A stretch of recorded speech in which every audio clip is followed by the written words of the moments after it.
čast mi je, da lahko povabim profesor Bejovićevo, da pozdravi orkester in vas nagovori.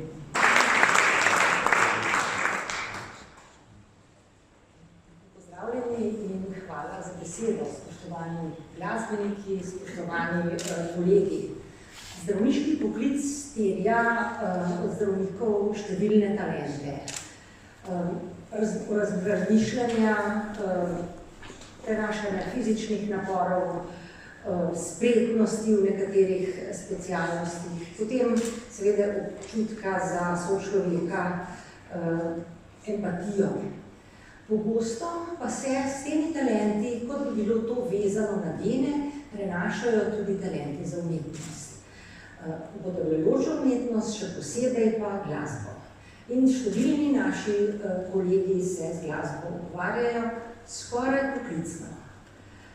S tem nam prinašajo veliko radosti s svojimi koncerti, poleg tega pa se mi zdi, da ukvarjanje z glasbo zdravnikom pogosto pomaga pri opravljanju svojega vsakodnevnega, včasih tudi težkega in žalostnega dela. Iskrene čestitke orkestru Camerata Medica za 30 let uspešnega delovanja, za plaketo mesta Ljubljane, posebej seveda tudi čestitke za zgoščenko in monografijo. Zdravniki smo ponosni na vaše ustvarjanje, zato tudi podpora Zdravniške zbornice. Veselim se naslednjih minut in hvala lepa.